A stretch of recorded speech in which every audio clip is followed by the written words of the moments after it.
আসসালামু আলাইকুম। 98 ট্যুরস 98 এর পক্ষ থেকে আমি মাসুদুর রহমান আবারও আপনাদেরকে নিয়ে আসলাম একটি সুন্দর জায়গা দেখাতে। আজ আসছি আমরা রংপুর কাঁসার জমিদার বাড়িতে। দেখাবো তার চারপাশ, দেখাবো তার স্থাপত্য শৈলী, দেখাবো তার পুরনো দিনের সেই রাজপ্রাসাদ, তার সাথে থাকবে ইতিহাস, ঐতিহ্য এবং পুরনো কিছু কীর্তি। তো বন্ধুরা, আজ আপনারা দেখতে থাকুন আমার সাথে। আমি আপনাদেরকে আজ যা দেখাবো তা সাথে সাথে তার বর্ণনাও করব।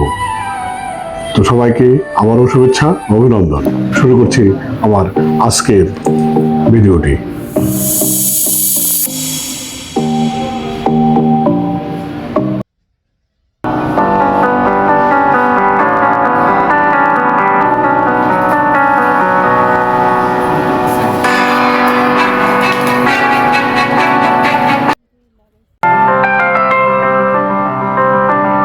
হ্যালো ভিউয়ার্স, যাত্রা শুরু করেছিলাম রংপুর শহর থেকে রিক্সা যোগে।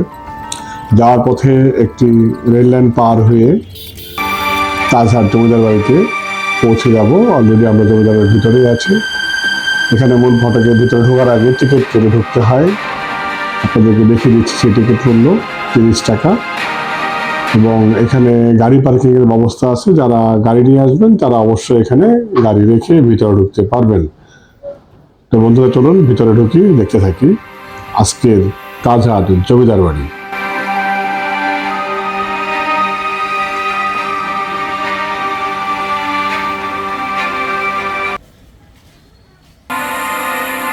হ্যালো ভিউয়ার্স, টিকিট কেটে ঢুকতে সেই পুরানো গেটের সন্ধান, যে গেট দিয়ে আমরা আগে এখান দিয়ে মানুষজন ঢুকতো। এখন আর সেই সিস্টেমটা নেই, সিস্টেম পরিবর্তন হয়ে নতুন গেট হয়েছে। টিকিট কেটে সেই নতুন গেট দিয়েই প্রবেশ করতে হবে। ঢোকার পর সেই মনোরম দৃশ্য দেখে আমি মুগ্ধ হয়েছি। আশা করি আপনারা আসলেও মুগ্ধ হবেন। এত সুন্দর পরিবেশ, এত সুন্দর অবস্থা আসলে মনকে শিহরিত করবে এবং আনন্দিত করবে। আপনারাও আসলে দেখে মজা পাবেন। তো বন্ধুরা, চলুন এগিয়ে যাই ওই সেই জমিদার বাড়ির দিকে। আমার টার্গেট, আমরা আজ যাবো ওই জমিদার বাড়িতে, দেখবো ভিতরে চারপাশ ঘুরে, আর দেখবো কি কি আছে এখানে। পুরানো স্থাপত্যশৈল এবং পুরাতন কীর্তিগুলো দিয়ে মোড়ানো আছে এই জমিদার বাড়িটি। এখানে একটি ছোট জাদুঘরও আছে। তা আপনাদেরকে আজ আমি সবই দেখাবো। এত সুন্দর মনোরম পরিবেশ আমাকে মুগ্ধ বারবার করছে। আমি মুগ্ধ হচ্ছি রাস্তাঘাট এবং আশেপাশের সবুজ গাছপালা দেখে। তো আশা করি আপনারাও আসলে এই মুগ্ধতা আপনাদের মাঝে নিয়ে যেতে পারবেন। দেখতে থাকুন আজকের তাজহাট জমিদার বাড়ির। হ্যাঁ ভিউয়ার্স, দূর থেকে সেই জমিদার বাড়িটি দেখা যাচ্ছে। আমার কাছে মনে হচ্ছে আমি একটা ঘোড়ার পিঠে উঠে জমিদার বাড়িতে প্রবেশ করি। আমার মনে হয় আপনাদের একই রকম মনে হবে। আর আমি এই বাড়িটি এর আগে বাংলা ছায়াছবিতে কোথাও না কোথাও কয়েকবার দেখেছি। তো বন্ধুরা, চলুন আজ দেখতে থাকি। আমার কাছে মুগ্ধ হওয়ার মতো অনেক কিছুই আছে এবং আশা করি আপনারা আমার এই ভিডিও দেখে অনুপ্রাণিত হবেন এবং তাজহাট রংপুরে জমিদার বাড়ি দেখার জন্য আগ্রহ প্রকাশ করবেন।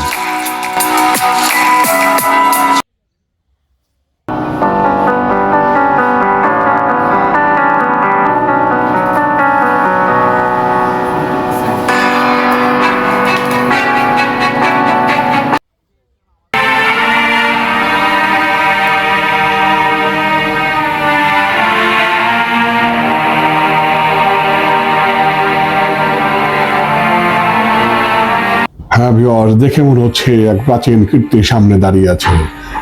দেখেই বোঝা যায় তৎকালীন জমিদার কি ধরনের বাড়ি তৈরি করে বসবাস করতেন আর তার চারপাশ কিভাবে তার সাজাতেন। তো বন্ধুরা, আমি আসলে এই পুরাতন কীর্তিগুলো যতই দেখি ততই মুগ্ধ হই আর ভাবি যে জমিদার যারা ছিলেন তারা কতই না সুখে, শান্তিতে, আনন্দে বসবাস করতেন। সেই তুলনায় আজকে আমাদের বর্তমান অবস্থা কোথায় আছি আমরা? আসলে কি তাহলে আমরা জমিদারের কালীন সময় ভালো ছিলাম? এই প্রশ্নটা রেখেই আমি আমার আজকের বাকি দর্শন শুরু করছি।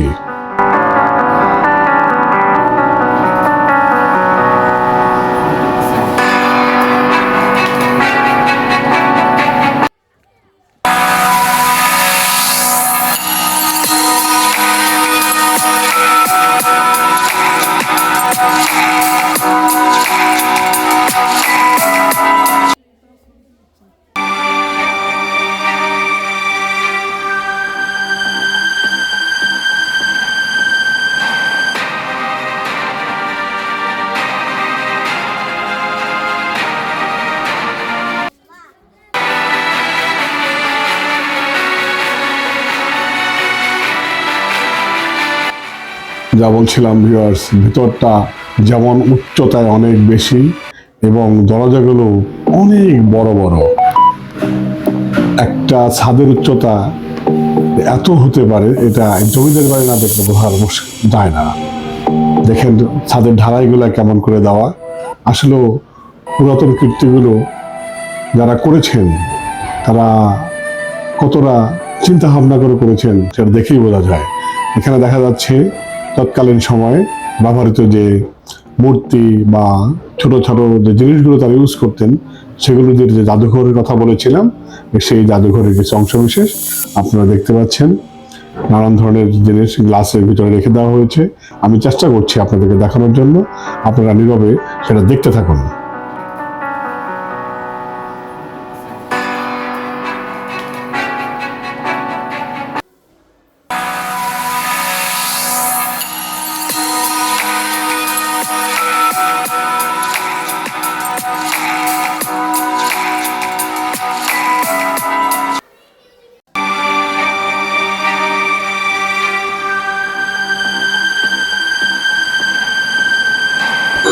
হ্যাঁ ভিউয়ার, দেখতে পাচ্ছেন বলিদান মন্ত্র।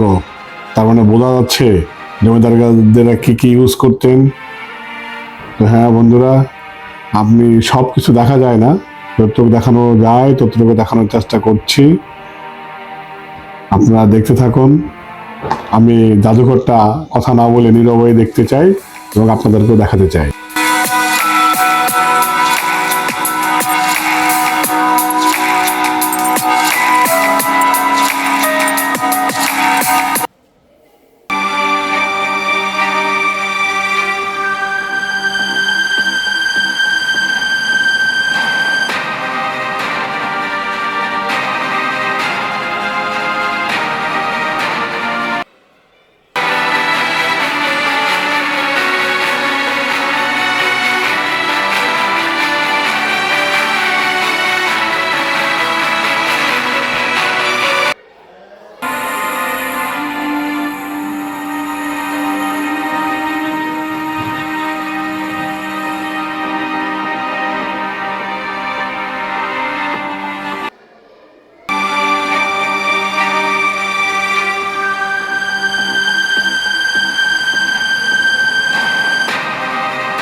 হ্যাঁ ভিউয়ার্স, চুপ করে দেখছিলাম এবং আপনাদেরও দেখানোর চেষ্টা করছিলাম। এই মুহূর্তে এখানে অনেক দর্শনার্থী আসছে, অনেক স্কুল কলেজের ছোট ছোট বাচ্চারাও এসছে এই জাদুঘর দেখার জন্য। তো আসলে দেখেন ভিতরের যে বেলকুনি পোর্শনটা কতটা বড় এবং কতটা সুন্দর। আসলে এটা চোখে না দেখলে আমি বলে আপনাদেরকে দেখানো বা বলে সেই মজাটা দিতে পারবো না। এক একটা দরজা যে কি পরিমাণ বড়, আমার ধারণা হচ্ছে তখনকার মানুষ কি আসলে অনেক বড় ছিল কিনা। এবং এই যে গেট, জানালাগুলো বা সিঁড়িগুলো প্রশস্ততা দেখলে মনে হয় যে তখনকার মানুষ অনেক বড়ই ছিল। তো বন্ধুরা দেখতে থাকুন।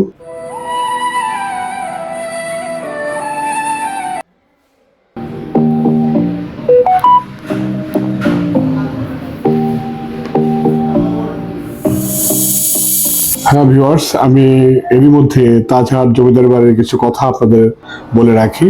তাজহাট জমিদার বাড়ি বাংলাদেশের উত্তরাঞ্চলে একটি ঐতিহাসিক স্থাপনা। এটি রংপুর শহরের তাজহাট এলাকায় অবস্থিত। একসময় ছিল তাজহাটের জমিদারদের বাসভবন। তাজহাটের জমিদার ছিলেন মহারাজা কুমার গোপাল লাল রায়। ধারণা করা হয় 1908 থেকে 1914 সাল পর্যন্ত উনি এই প্রাসাদ নির্মাণ করা হয়। তাজহাট একটি নামটি এসেছিল জমিদার পরিবারের ব্যবহৃত মূল্যবান রত্নখচিত তাজ মুকুট থেকে। ইউরোপীয় বা ইন্দো সারা সৈনিক বা ভারতীয় স্থাপত্যের সংমিশ্রণ। দ্বিতল প্রাসাদ ও প্রশস্ত সিঁড়ি, খিলান, কারুকার্য ও মার্বেল পাথরের ব্যবহার লক্ষণীয়। সামনে খোলা প্রাঙ্গণ, নান্দনিক নকশা একে আলাদা মর্যাদা দিয়েছে। ব্রিটিশ ও পাকিস্তান আমলে ব্রিটিশ শাসনামলে এটি জমিদার কেন্দ্র হিসাবে ব্যবহৃত হতো। 1947-এর পর জমিদার প্রথা বিলুপ্ত হলে প্রাসাদটি বিভিন্ন সরকারি কাজে ব্যবহার করা হয়। বর্তমানে এখানে রংপুর বিভাগীয় জাদুঘর স্থাপিত। জাদুঘরের প্রত্নতাত্ত্বিক নিদর্শন, ঐতিহাসিক দলিল ও শিল্পকর্ম প্রদর্শিত হয়। উত্তরবঙ্গের জমিদার ইতিহাস ও ঔপনিবেশিক স্থাপত্যের অন্যতম নিদর্শন। রংপুর অঞ্চলের সাংস্কৃতিক ঐতিহ্য সংরক্ষণে গুরুত্বপূর্ণ ভূমিকা পালন করছে এই জমিদার বাড়িটি।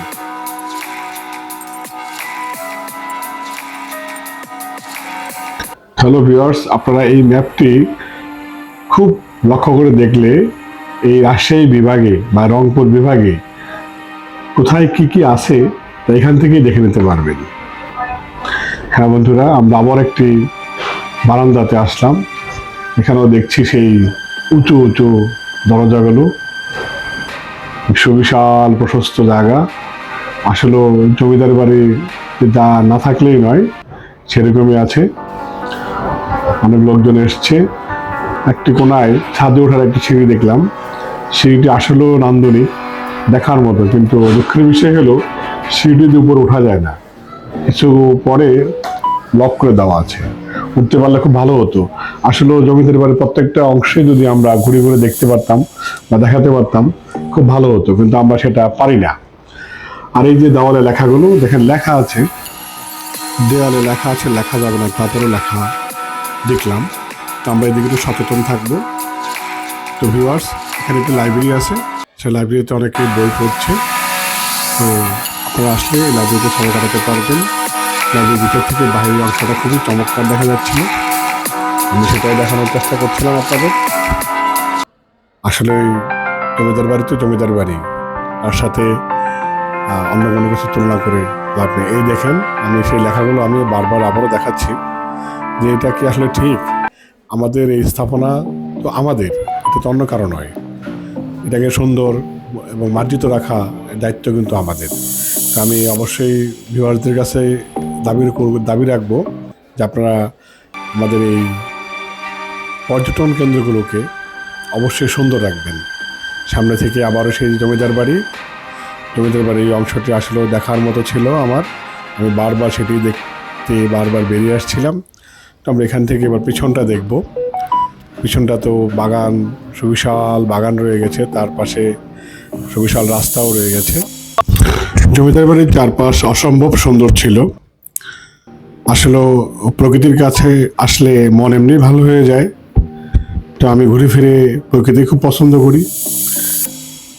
জমিদার বাড়ির চারপাশে ঘুরে বেড়ানোর মতো খুব সুন্দর সুন্দর জায়গা ছিল। একটি ঘাট বাঁধানো পুকুর ঘাট ছিল। যদি বর্ষাকাল হতো এখানে পর্যাপ্ত পানি পাওয়া যেত এবং চাইলে হয়তো এখানে গোসলও করা যেত। তো ভিউয়ার্স, আপনারা দেখতে থাকুন তাজহাট জমিদার বাড়ির আশেপাশের অংশগুলো আপনাদেরকে দেখাতে থাকি। আর মাঝে মাঝে আপনার সাথে আমি ভয়েজে আসছি। আমি মাসুদুর রহমান। চেষ্টা করি দেশের বিভিন্ন অঞ্চল ঘুরে বেড়ানোর জন্য এবং আপনাদেরকে তারই কিছু অংশ দেখানোর চেষ্টা করি।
হ্যাঁ ভিউয়ার্স, জমিদার বাড়ির পিছনের অংশটা দেখতে অসম্ভব সুন্দর।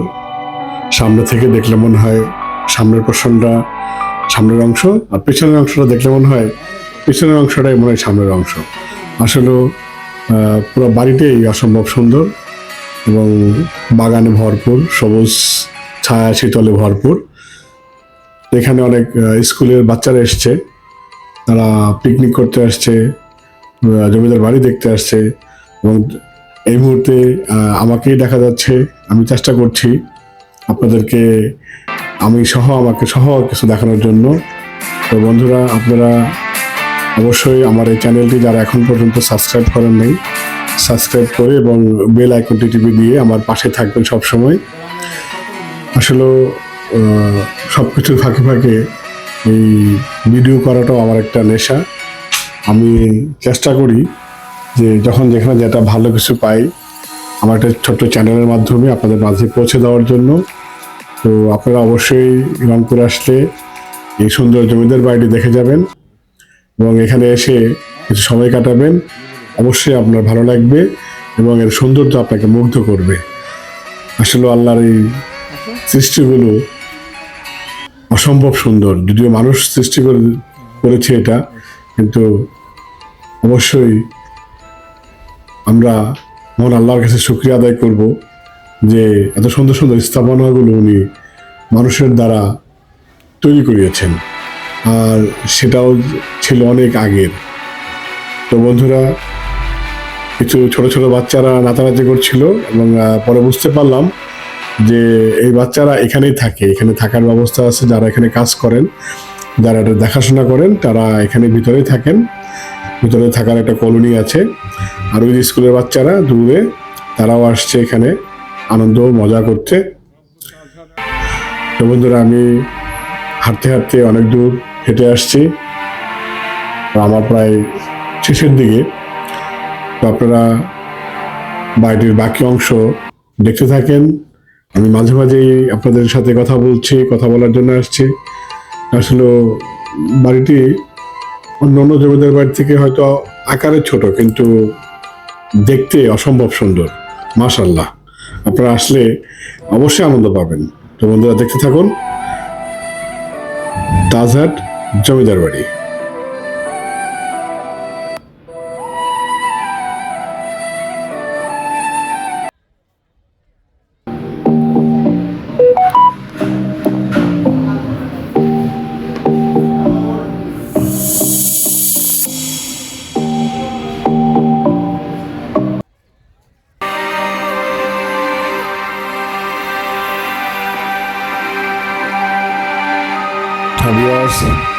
আমি মাসুদুর রহমান, আজ এ পর্যন্তই। আজকের মতো বিদায় নিচ্ছি, কিন্তু এখানে শেষ নয়। আল্লাহ পাক যদি আমাদেরকে সুস্থ সুন্দর রাখেন, আপনি এবং আমি যদি দুনিয়াতে থাকি, তাহলে অবশ্যই আবার নতুন কোনো স্থানে, নতুন কোনো সৌন্দর্য নিয়ে, নতুন কোনো সুন্দর পরিবেশে আমি আবারও আসবো আপনাদের কাছে। তবে বন্ধুরা, অবশ্যই আপনারা আমার চ্যানেলটিকে সাবস্ক্রাইব করে রাখবেন, যাতে আমি আপনাদের এই দৃশ্যগুলো বারবার আপনাদের কাছে তুলে ধরতে পারি।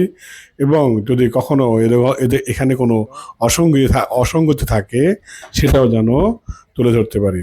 তবে একটি কথা বলতে হয়, পর্যটন খাতে আমরা আসলে তেমন উন্নত নই, তবে আমাদের দেশ সে পর্যটনের স্থান দুটাই উন্নত, দুটাই সুন্দর। তাই আমি তাদের কাছে একটা আহ্বান রেখে যাই, যেখানেই পর্যটন কেন্দ্র আছে সেখানে অবশ্যই মানুষের জন্য ভালো থাকার ব্যবস্থা, ভালো খাওয়ার ব্যবস্থা এবং সর্বোপরি যে প্রয়োজনীয় যে একটা ব্যবস্থা, বাথরুম, টয়লেট, এটা যেন অবশ্যই সুন্দর, পরিষ্কার, পরিচ্ছন্ন থাকে।